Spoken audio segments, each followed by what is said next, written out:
হে নবী, হে মুহাম্মদ, আপনি আমার ওই সমস্ত বান্দাদেরকে বলে দেন, ইয়া ইবাদিয়াল্লাযীনা আসরাফু আলা আনফুসিহিম, যারা নিজের নফসের উপরে জুলুম করেছে, লা তাকনাতু মির রাহমাতিল্লাহ, হে বান্দারা তোমরা আল্লাহর রহমত থেকে নিরাশ হও না।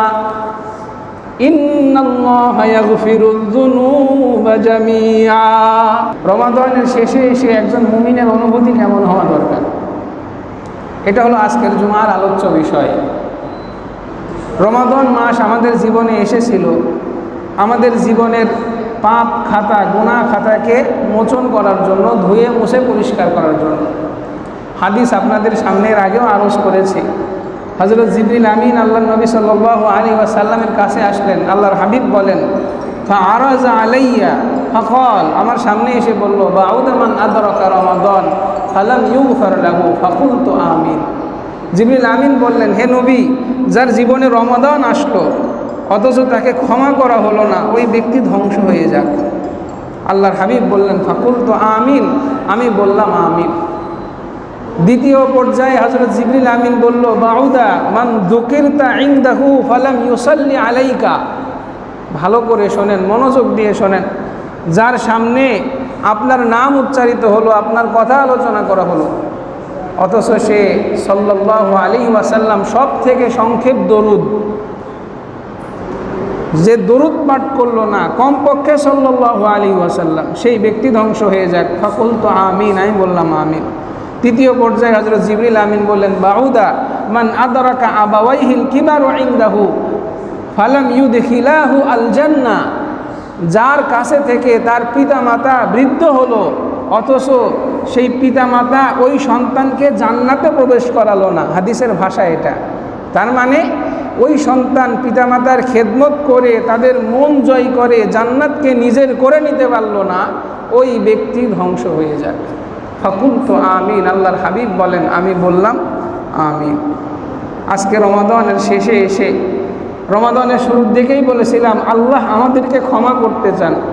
রমাদান উপলক্ষে সব বান্দাদেরকে আল্লাহ মাফ করতে চান। তার সমস্ত ব্যবস্থাপনা আল্লাহ সুবহানাহু ওয়া তাআলা রমাদান উপলক্ষে করে রেখেছিলেন। শুধু আমাদের কাজ ছিল শয়তানের ওয়াসওয়াসা থেকে মুক্ত হয়ে নিজেকে যতটা বেশি পারা যায় আল্লাহর ইবাদতে আত্মনিয়োগ করা। সওয়াবের মাত্রাও আল্লাহ তাআলা বৃদ্ধি করে দিয়েছেন, সুবহানাল্লাহ। আসমানের দুয়ার, রহমতের দুয়ার খুলে দিয়েছেন, জান্নাতের দরজা খুলে দিয়েছেন, শয়তানকে শৃঙ্খলাবদ্ধ করেছেন, ইবাদতের মান অনেক অনেক অনেক বেশি বাড়ায় দিয়েছেন। কিন্তু আমাদের কর্তব্য কী ছিল? নিজের নফসের ধোঁকা থেকে নিজের নফসকে পরিশুদ্ধ করে আল্লাহর ইবাদতে বেশি বেশি আত্মনিয়োগ করে আল্লাহর পক্ষ থেকে ক্ষমা নিয়ে নেওয়া। এই পর্যায়ে এসে আমরা যে যতটুকু আমল করেছি তার প্রতিদান অবশ্যই আমরা আল্লাহর কাছে গিয়ে পাবো। কিন্তু রমাদানের শেষে এসে আল্লাহর কাছে আমাদের একটাই চাওয়া হবে, আল্লাহ আমাদের গুনাহ যেন না থাকে, আল্লাহ আমরা যেন পবিত্র হয়ে মরতে পারি। এটাই আমাদের সব থেকে বড় পাওয়া হবে।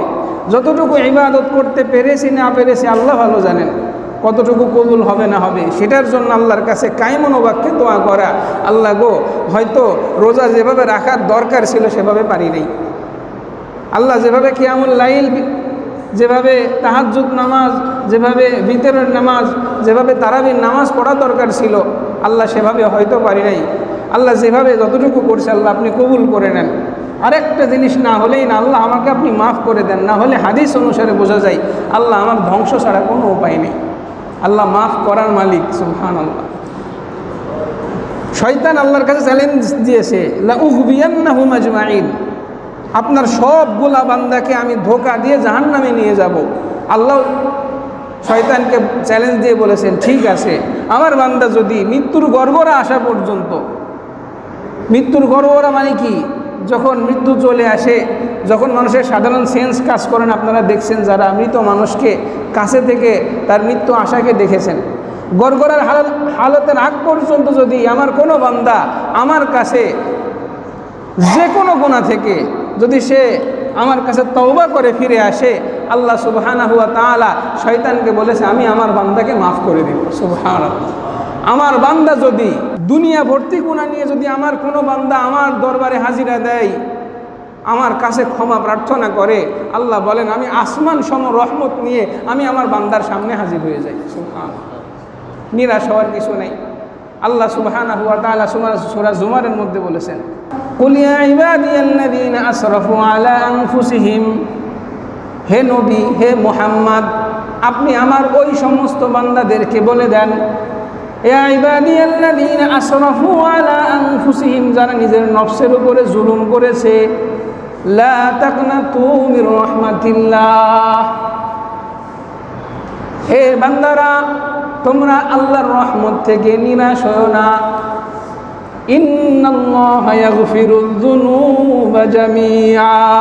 সুবহানাল্লাহ, সুবহানাল্লাহ। আল্লাহ সব গুনাহকে মাফ করে দিতে পারেন, এটা আমাদের আশার কথা। বিগত জীবনে যত পাপ হয়েছে, রমাদানের আর মাত্র 2-3টা দিন বাকি আছে। এখন আমাদের একটাই কাজ হবে, আল্লাহর কাছে কায়েম বাকি নিজের গুনাহের জন্য তওবা করা, ইস্তেগফার করা, আল্লাহর কাছে ফিরে আসা। তবে তওবার জন্য কয়েকটা জিনিস জরুরি। ওলামায়ে কেরাম বলেন তওবার জন্য 3টা শর্ত। 1 নম্বর শর্ত হলো নিজের পেছনের জিন্দেগির গুনাহের জন্যে নামাজ ছেড়েছি, যাকাত দিতে পারি নাই, বেপরদায় চলেছি, চোখের খেয়ানত করেছি, অঙ্গ প্রত্যঙ্গের গুনাহ করেছি, যত গুনাই করেছি সেই গুনাহের জন্য আপনাকে আন্তরিকভাবে অনুতপ্ত হতে হবে। আল্লাহ আমি ভুল করেছি, আল্লাহ আমি ভুল করেছি, আমার গুনাহগুলিকে মাফ করে দেন। 1 নম্বর শর্ত কি? পেছনের গুনাহের জন্য আল্লাহর কাছে আন্তরিকভাবে অন্তর থেকে ছোট হওয়া, অনুতপ্ত হওয়া। 2 নম্বর, সামনের জিন্দেগিতে আমি আর এই পাপ করব না এই বলে আল্লাহর কাছে আজম করা, প্রতিশ্রুতিবদ্ধ হওয়া, অঙ্গীকারবদ্ধ হওয়া, নিজের নফসকে বোঝানো অনেক টালবাহানা করেছো, আর না, আর গুনাহ করব না, এই গুনাহ আর জীবনেও কোনোদিন করব না, এই মর্মে আল্লাহর কাছে প্রতিশ্রুতিবদ্ধ হওয়া। 1 নম্বর কি? আন্তরিকভাবে অনুতপ্ত হওয়া। 2 নম্বর, সামনের জিন্দেগিতে এই গুনাহ আর কখনো করব না এই মর্মে প্রতিশ্রুতিবদ্ধ হওয়া। 3 নম্বর হলো আল্লাহ তাআলার এই যে তওবার এই প্রসেসটা, এটা একমাত্র আল্লাহ তাআলাকে সন্তুষ্টি করার জন্য, রাজি খুশি করার জন্য হওয়া। কি বললাম? আন্তরিকভাবে তওবা করা, সামনের জিন্দেগিতে আর করবো না এইভাবে অনুতপ্ত হওয়া, এবং এটা আল্লাহ তাআলাকে রাজি খুশি করার জন্য হওয়া, অন্য কোনো বিষয়ের জন্য না। আরেকটা বিষয় না বললে না, এই গুনাহটা যদি বান্দার হক সংশ্লিষ্ট হয়, অথবা আল্লাহর হক কিন্তু সেটা কাজা করার উপায় আছে। নামাজ ছেড়েছি, পেছনের জিন্দেগিতে অনেক নামাজ আমার পড়ে আছে, আমি এখন থেকে আল্লাহ আমি পেছনের নামাজগুলি আমি আদায় করার চেষ্টা করব। যাকাত দিতে পারি নাই আল্লাহ সময় মতো, আল্লাহ তওবা করছি। নিজের পেছনের জিন্দেগিতে সাধ্যাতীত যতটুকু সাধ্যে কুলোয় হিসাব করে সেই যাকাতটা আদায় করে দেওয়া। হজ করতে পারে না, আল্লাহ ভুল হয়ে গেছে, হজ করার নিয়ত করা, এভাবে আদায় করে দেওয়া। আরেকটা হলো বান্দার যদি হক সংশ্লিষ্ট হয়, কাউকে যদি গালি দিয়ে থাকেন, কারো যদি গীবত করে থাকেন, কাউকে যদি আঘাত করে থাকেন, কারো মনে কষ্ট দিয়ে থাকেন, কারো রক্ত ঝরিয়ে থাকেন, তাহলে তার কাছ থেকে মাফ নিয়ে নেওয়া। বুখারী শরীফের রিওয়ায়াতের মধ্যে আসছে, মান কানাত লাহু মাজলামাতুন লিআখিহি মিন ইরদিহি আও শাইইন ফালইয়াতাহাল্লালহু মিনহু আল-ইয়াউম। খুব গুরুত্বপূর্ণ হাদিস। আজকের সমাজে বর্তমানে এটা জানা খুব জরুরি। একজন মানুষ খুব ইবাদত বন্দেগী করে, কিন্তু অপরের হক সে নষ্ট করছে, অপরকে কষ্ট দিয়ে যাচ্ছে, দান সদাকা করছে কিন্তু অপরের হক মারছে। আল্লাহ রাসূল সাল্লাল্লাহু আলাইহি ওয়াসাল্লাম বলছেন, সাহাবায়ে কেরাম শুনে নাও, তোমাদের কারো যদি অপরের কোনো ভাইয়ের কোনো দায় তোমার ঘাড়ের উপরে থাকে, কাউকে গালি দিয়েছো, কারো সম্মান নষ্ট করেছো, আঘাত করেছো, এই ধরনের গুনাহ যদি, এই ধরনের জুলুম যদি কারো কাঁধে থাকে, আজকের দিনেই তুমি তার কাছ থেকে ক্ষমা নিয়ে নাও। আল্লাহর হাবিব বলেন, সেই দিন আসার আগেই, যেই দিন তোমার কাছে না টাকা থাকবে, না পয়সা থাকবে, না সোনা থাকবে, না রূপা থাকবে, সেই দিন কেমন হবে জানো? সেই দিন তোমার আমল নামায় কিছু সওয়াব থাকবে। তোমার আজকের এই জুলুমের কারণে, তাকে গালি দেওয়ার কারণে, তার গীবত করার কারণে, তাকে কষ্ট দেওয়ার কারণে কাল কিয়ামতের দিন তোমার সওয়াব তাকে প্রদান করা হবে। আল্লাহু আকবার। আজকে সামান্য কিছু অর্থ আপনি মানুষের থেকে আত্মসাৎ করছেন, কাল কিয়ামতের দিন এমন নেকি আপনাকে দিয়ে দেওয়া লাগবে যেটা টাকা দিয়ে কিনতে পাওয়া যায় না। আল্লাহর হাবিব বলেন, যদি তোমার আমল নামায় কোনো সওয়াব না থাকে, তুমি যার হক নষ্ট করেছো, যাকে গালি দিয়েছো, যার মনে কষ্ট দিয়েছো, তার গুনাহ তোমার অ্যাকাউন্টে চাপানো হবে, তোমার ঘাড়ের উপরে সেদিন চাপানো হবে। মুসলিম শরীফের রওয়ায়াতে আসে, আল্লাহর হাবিব সাহাবে একরামকে জিজ্ঞেস করলেন, আমার সাহাবীরা তোমরা কি জানো আমার উম্মার মধ্যে সব থেকে নিঃস্ব কোন ব্যক্তি? আমাদের সেন্সে কি কাজ করে? যার টাকা পয়সা নেই দেউলিয়া, মুফলিস সেই ব্যক্তি যার টাকা পয়সা নেই দেউলিয়া হয়ে গিয়েছে।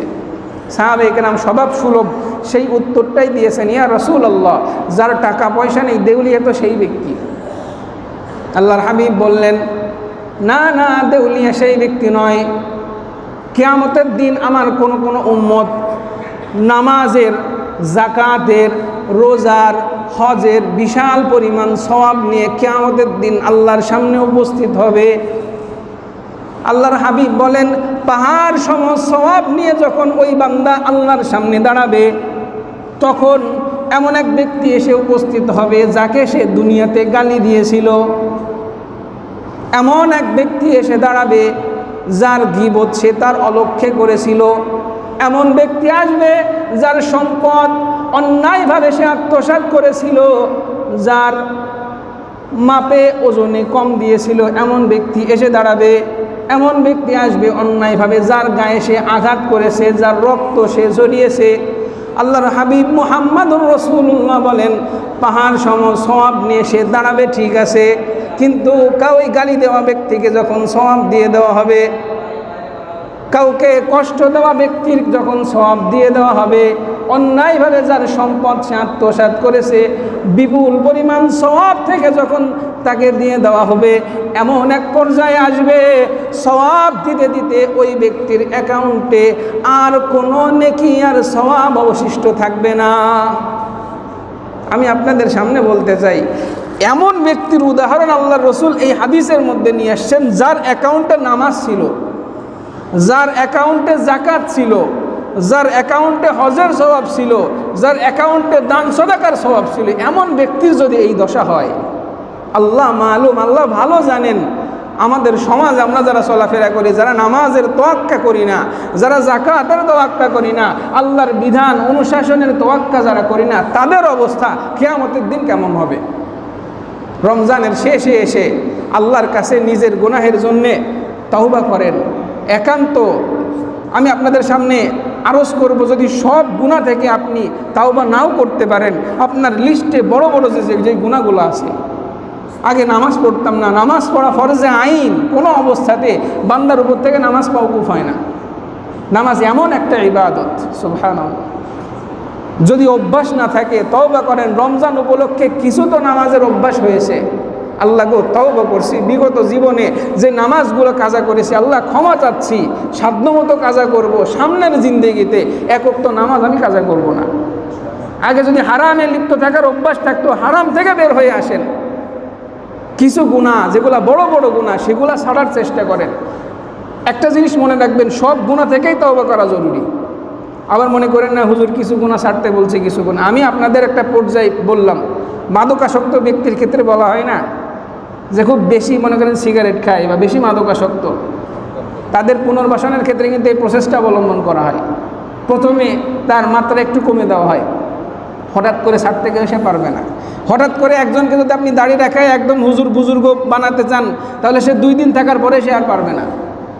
আপনার কাজ হবে আমি সব গুনাহই ছাড়বো, কিন্তু এখনই আমার কোন কোন গুনাহ এখনই ইমিডিয়েটলি ছাড়া দরকার। এখনই যে ইবাদতগুলো না পালন করলেই না, সেগুলোতে আপনি রত হন। আস্তে আস্তে বের হয়ে আসার চেষ্টা করেন, আল্লাহর কাছে ফিরে আসুন। একটা হাদিস আপনাদেরকে শোনাই, হাদিসের মধ্যে এসেছে আল্লাহর হাবিব একটা মিসাল দিয়েছেন। মুমিন ব্যক্তি যে হবে, সে সামান্য গুনাহকেও গুনাহ সামান্য মনে করে না। আল্লাহু আকবার। সামান্য গুনাহকে সে মনে করে সে এক বিশাল পাহাড়ের নিচে অবস্থান করছে, না জানি কখন এই বিশাল পাহাড়টা তার উপরে ধসে পড়ে, সে আল্লাহর রহমতের দিকে দ্রুত ধাবিত হয়, সে জাহান্নামের ভয়ে কম্পিত থাকে। আপনাদেরকে শুনিয়েছি হযরত ওমর ফারুক রাদিয়াল্লাহু তাআলা আনহুর ঘটনা, হযরত আবু বকর সিদ্দিক রাদিয়াল্লাহু তাআলা আনহুর ঘটনা, যারা জীবদ্দশায় আল্লাহ সুবহানাহু ওয়া তাআলার পক্ষ থেকে ক্ষমা পেয়ে গিয়েছেন। তাদের কি অনুভূতি ছিল, তাদের কি মানসিকতা ছিল। গোপনে তওবা করলেও তওবা কবুল হয়ে যায়, কিন্তু কিভাবে আল্লাহর সামনে জিনার গুনাহ নিয়ে দাঁড়াবো? ইয়া রাসূলুল্লাহ তাহহিরনি, পবিত্র করে দেন। পাথর খেয়ে নিজের জীবন দিয়ে দিয়েছে, তবুও জিনার অপবাদ নিয়ে আল্লাহর সামনে দাঁড়াবে না। আল্লাহর হাবিব অফার দিয়েছেন, তুমি যাও তওবা করো, যাও, তুমি হয়তো জিনা করো নাই, হয়তো টাচ করেছো। সুবহানাল্লাহ, তাদের মানসিকতা কেমন ছিল। আজকে আমাদের অবস্থা হলো, আমি তো কিছু ভালো কাজ করছি, আমি তো অন্যের থেকে অনেক ভালো আছি। আমাদের মানসিকতা এটা শয়তানের সব থেকে বড় চক্রান্ত, যে সে আমাদের গুনাহের ক্ষেত্রে ওজর সৃষ্টি করে দেয়। কি করে দেয় বলেন তো? ওজর সৃষ্টি। বেতন কম, ঘুষ না নিলে হয় না, একটা ওজর চলছেই তো এমন ফাঁকিবাজির, না হলে তো ব্যবসা চলবে না। মিথ্যা ছাড়া ব্যবসা করা যায় নাকি? কিভাবে আল্লাহর সামনে আপনি দাঁড়াবেন? ওজর সৃষ্টি করবেন না, আমি তো অনেক ভালো কাজ করি, এটা করলে সমস্যা কোথায়, বা অমুকের থেকে তো আমি ভালো আছি। না, আল্লাহর হাবিব বলেন মুমিন ব্যক্তি সে সামান্য গুনাহকেও নিজের মাথার উপরে বিশাল পাহাড় সম মনে করে। আরেকটা মিসাল আল্লাহর হাবিব দিয়েছেন, পক্ষান্তরে যে ব্যক্তি ফাসেক, পাপাচার ব্যক্তি, সে বড় বড় গুনাহকেও সামান্য মনে করে। আল্লাহর হাবিব হাদিসের মধ্যে বলছেন বিষয়টা যেন এমন, তার নাকের ডগায় মাছি বসেছে, এইভাবে হাত দিয়ে তাড়ালেই যেন নাকের উপর থেকে সরে যাবে। গুনাহগার ব্যক্তি নিজের গুনাহকে এমন মনে করে। রমাদানের কোনো এক জুমায় বলেছিলাম, এই রমাদান সবার কিন্তু একরকম কাটেনি। যারা বেশি আল্লাহর ইবাদতে আসছে, বেশি ইবাদতে নিয়োজিত থেকেছে, তারাই হাত তুললে আল্লাহর কাছে কি হয়? চোখ দিয়ে অশ্রু বের হয়। তারাই জাহান্নামের হয় আল্লাহর কাছে কান্নাকাটি করে। যারা সারা মাস রোজাই রাখে নাই, তারাই দেখবেন ঈদের সময় আসলে বক্স বাজাচ্ছে, তারাই গান বাজনা করছে, তারাই আনন্দ ফুর্তি করছে, তারাই আতশবাজি জ্বালাচ্ছে। ঈদ কার জন্যে? সামনে যে 2 দিন পরে ঈদ আসছে, ঈদ শব্দের অর্থ কি? ঈদুল ফিতর কাকে বলা হয়? এই শব্দের অর্থটা কি? ঈদুল ফিতর মানে কি জানেন? ঈদ শব্দের অর্থ আনন্দ, ফিতর মানে হলো রোজা ভঙ্গ করা। তার মানে কি? রোজা ভঙ্গের কারণে মুমিনের জীবনে যে আনন্দ আসে সেটাকে বলা হয় ঈদুল ফিতরি। আবার মনে করেন না আনন্দ এই জন্যে যা রোজা টোজা লেখা লাগছে না, এমন না। বরং মুমিনের আনন্দ এই কারণে, আল্লাহ আপনি আমার উপরে 30টা রোজা ফরজ করেছিলেন, আমি ঠিক মতো আদায় করতে পেরেছি, এই আনন্দে মুমিন আনন্দিত হবে। এটার নাম হলো ঈদুল ফিতর। সুবহানাল্লাহ। ঈদুল ফিতর কাকে বলে? আল্লাহর হুকুম পালনের কারণে মুমিন অন্তরের মধ্যে যে প্রশান্তি অনুভব করে, আনন্দ অনুভব করে, এর নাম কি? ঈদুল ফিতরি। আল্লাহর হাবিব মুহাম্মদুর রাসূলুল্লাহ হাদিসের মধ্যে কত সুন্দর বলেছেন, লিস-সাইমি ফারহাতান, রোজাদার ব্যক্তির জন্য 2টা আনন্দের মুহূর্ত আসে। লিস-সাইমি ফারহাতান, রোজাদার যারা সারা মাস রোজা রেখেছে, 2টা আনন্দ। ফারহাতুন ইনদা ফিতরিহি, দুনিয়ার বুকে তার আনন্দের সময়টা হলো যখন সে সারা মাস রোজা রাখার পর সে রোজা ছাড়ছে, আল্লাহর বিধান পালন করার কারণে সে পুলকিত, আনন্দিত। আরেকটা খুশির মুহূর্ত হলো যেই দিন সে তার রবের সাথে সাক্ষাৎ করবে। সুবহানাল্লাহ। ওয়া ফারহাতুন ইনদা লিকাই রাব্বিহি, যেদিন সে তার রবের সামনে গিয়ে দাঁড়াবে, বলবে আল্লাহ দুনিয়ার বুকে রোজা ফরজ করেছিলে, পালন করেছিলাম। আল্লাহ বলবেন বান্দা নিজের নফস চেয়েছিল, অনেক রিকশাওয়ালার মুখে শুনেছি এত পরিশ্রম করে কি রোজা রাখা যায় নাকি? কিন্তু যে সমস্ত রোজাদার ভাইয়েরা, রোজাদার মুমিনেরা কষ্ট করে রোজা রেখে আল্লাহর সামনে হাজিরা দেবে, আল্লাহ বলবেন বান্দা কঠিন গরমের দিনেও তুমি পিপাসার্ত অবস্থায় কষ্ট করে রোজা রেখেছো আমার ভয়ে, তুমি হাজারো কষ্ট সহ্য করেছো, কিন্তু রমজানের দিবসে তুমি পানাহার করো নাই। রাত্রের বেলা ঘুমের জরুরত ছিল, তারপরেও তুমি রাত্রি জেগে তারাবির নামাজ পড়েছো, তাহাজ্জুদ নামাজ পড়েছো। মহান আল্লাহ সেই দিন বান্দাকে ডেকে বলবে, বান্দা তুমি যেহেতু আজকে আমার খুশির জন্য রোজা রেখেছো, বান্দা আজকে কোনো ফেরেশতা দিয়ে নয়, আসিয়ামুলি আসসাউমুলি ওয়া আনা আজিজি বিহি, আমি আরশের মালিক নিজ হাতে আজকে রোজার প্রতিদান দেব। সুবহানাল্লাহ। রোজাদারের জন্য কয়টা খুশির মুহূর্ত? রোজা ভাঙার পরে, এটা হতে পারে প্রতিদিনের ভাঙার পরে, আবার হতে পারে মাস শেষে ঈদুল ফিতরের দিন মুমিন বান্দা সে কি করবে? রোজার উপলক্ষ, ঈদের উপলক্ষ কাদের জন্য? মুমিনদের জন্য, যারা সারা মাস রোজা রেখেছে। ঈদ কাদের জন্যে? সুবহানাল্লাহ, ঈদ তাদের জন্যে। ঈদ তাদের জন্যে যারা সারা মাস রমাদানের রোজা রেখে যারা নিজের গুনাহকে মাফ করাতে পারছে, যারা মাস ব্যাপী তারাবির নামাজ পড়ে নিজের গুনাহকে মাফ করাই নিতে পারছে। ঈদ হলো তাদের জন্যে।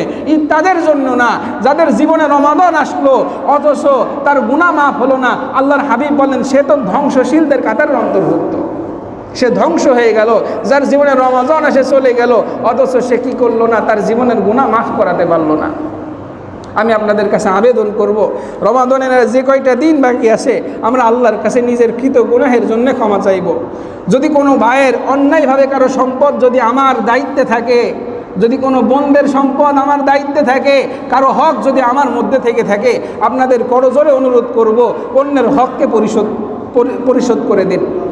যদি আমার অভ্যাস থাকে কারো সমালোচনায় মুখর হওয়া, কারো গীবত করা যদি আমার স্বভাব হয়ে থাকে, আজকে থেকে নিয়ত করেন সাবধান। আল্লাহ কিন্তু বান্দার এই হকের গুনাহ কি করেন না? মাফ করেন না। আল্লাহর হাবিবের দুইটা হাদিস আমি আপনাদের সামনে শুনিয়েছি। দেউলিয়া হয়েন না। হাজারো সওয়াব কামাই করার পরে যদি বান্দার হক নষ্ট করেন, কিয়ামতের দিন সব সওয়াব ওই বান্দার অ্যাকাউন্টে চলে যাবে। যদি আপনার সওয়াব না থাকে তার গুনাহের বোঝা আপনার মাথার উপরে বহন করানো হবে। আল্লাহর ওয়াস্তে কারো হক নষ্ট করবেন না। এই রমাদানের এই আলোচনা করার পরেই পরের পৃষ্ঠা দেখবেন, হাফেজি কোরআন শরীফের ৮ নম্বর পৃষ্ঠা ২ নম্বর পারার আল্লাহ সুবহানাহু ওয়া তাআলা বলছেন, ওয়ালা তাকুলু আমওয়ালাকুম বাইনাকুম বিল বাতিল। রমাদানের আলোচনা করার পরে আল্লাহ বলছেন, সাবধান বান্দা, লা তাকুলু আমওয়ালাকুম বাইনাকুম বিল বাতিল ওয়া তুদলু বিহা ইলাল হুক্কাম। কারো সম্পদ অন্যায়ভাবে আত্মসাৎ করো না। সিরিয়াস গুনাহ, সিরিয়াস গুনাহ। এই গুনাহ আল্লাহ কিয়ামতের দিন ক্ষমা করবেন না। আল্লাহ তাআলা আমাদের সবাইকে রমাদানের শেষে এসে আল্লাহর কাছে ক্ষমা প্রার্থনা করার, আল্লাহর কাছ থেকে মাপ চেয়ে নেওয়ার। বললাম না, এই মজলিসে বসেও যদি আপনি কাইমনোবাক্যে আল্লাহর কাছে তওবা করেন, যে শর্তের কথাগুলো বললাম, শর্ত মেইনটেইন করে যদি আল্লাহর কাছে এখনই এই মজলিসে বসে আপনি ক্ষমা চান, আল্লাহ আরশের মালিক আপনাকে ক্ষমা করে দিবেন। সুবহানাল্লাহ। হাদিসের মধ্যে আসছে, যখন কোনো বান্দা তার পাপ থেকে ফিরে আসে আল্লাহ কেমন খুশি হন। চমৎকার একটা উদাহরণ আল্লাহর হাবিব তার হাদিসের মধ্যে দিয়েছেন।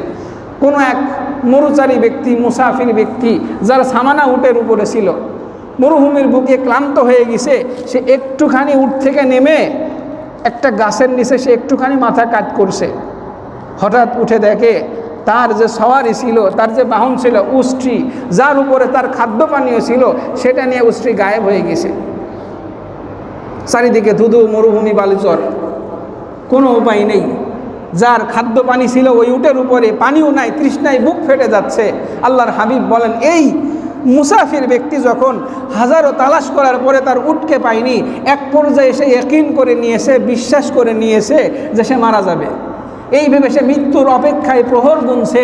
এমত অবস্থায় হঠাৎ করে সে তার মাথা তুলে দেখে তার উষ্ট্রি, তার সামানাসাও তার সামনে উপস্থিত। যদি এই পরিস্থিতিতে না পড়েন তাহলে এই পরিস্থিতির ভয়াবহতা বুঝবেন না। এই ব্যক্তিটা তখন এত খুশি হয়েছে, সে তার মনে খুশির আনন্দে সে বলে উঠেছে, হে আরশের মালিক, হে আল্লাহ, তুমি আমার বান্দা, আমি তোমার রব। সুবহানাল্লাহ। সে এতটা কৃতজ্ঞ আল্লাহর প্রতি হয়েছে যে মুখ দিয়ে তো সে কি ভুল কথা বের করছে, আল্লাহ তুমি আমার রব, আমি তোমার বান্দা না বলে কি বলে ফেলেছে। আল্লাহর হাবিব তার খুশির প্রকাশটা বোঝাচ্ছেন। খুশির চোটে সে বলছে, আরশের মালিক, হে আল্লাহ, তুমি আমার বান্দা, আমি তোমার রব।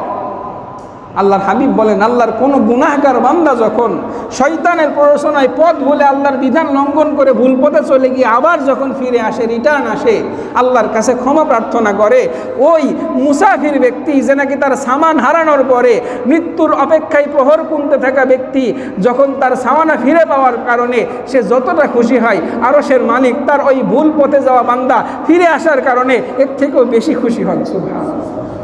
আল্লাহ ক্ষমার দুয়ার খুলে বসে আছেন। আমরা জানি না কয়টা দিন আর পৃথিবীর বুকে আসি। রমাদানের একটা স্পেশাল অফার আমাদের জীবনে আসে। আমরা এখনও আল্লাহর কাছে তওবা করব। সামনে ঈদুল ফিতর আসছে, যদি আমাদের নসিবে আল্লাহ রাখেন, সেখানে আমাদের কিছু কাজ আছে। কাজ কি? আল্লাহ সুবহানাহু ওয়া তাআলা কুরআনে বলছেন রোজার আলোচনা করার পরে, ওয়ালিতুকমিলুল ইদ্দাতা ওয়ালিতুকাব্বিরুল্লাহ আলা মা হাদাকুম ওয়া লাআল্লাকুম তাশকুরুন।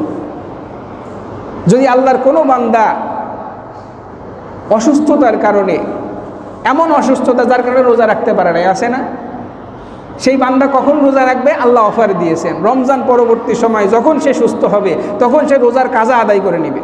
মহিলাদের অনেক সময় তাদের শারীরিক সমস্যার কারণে রোজা রাখতে পারে না, আল্লাহ অফার দিয়েছেন রমজান পরবর্তী সময় যখন সে সুস্থ হবে রমাদানের কাজা করে নেবে।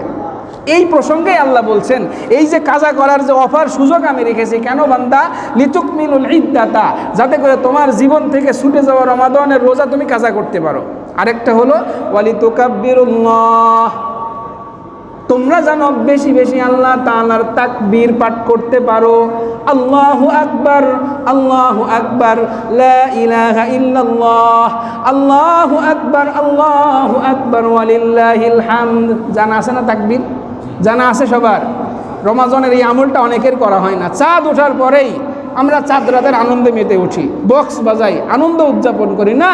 আল্লাহ বলছেন লিতুকাব্বিরুল্লাহ, যাতে করে তোমরা রমাদানের পরবর্তী সময়ে যখন শাওয়ালের চাঁদ ওঠে তোমরা বেশি বেশি আল্লাহ তাআলার পবিত্রতার মহিমা, বড়ত্বের মহিমা তোমরা ঘোষণা করতে পারো। সুবহানাল্লাহ।